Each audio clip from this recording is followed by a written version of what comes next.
Let's pull from the Bible text. Thank you, Jesus, Heavenly Father God,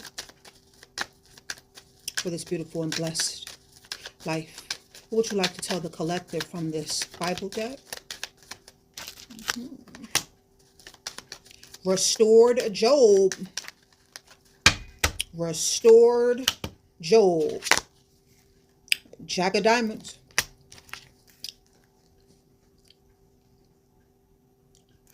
I had a little snack. And it reads,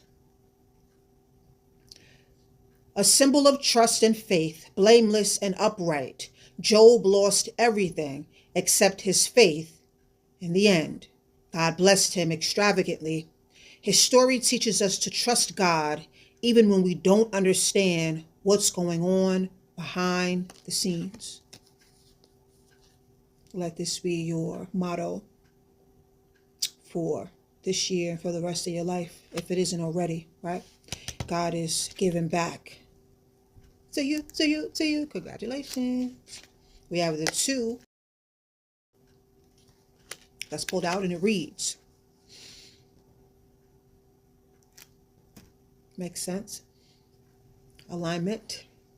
I will repay you for the years the locusts have eaten. You will have plenty to eat until you are full, and you will praise the name of the Lord your God.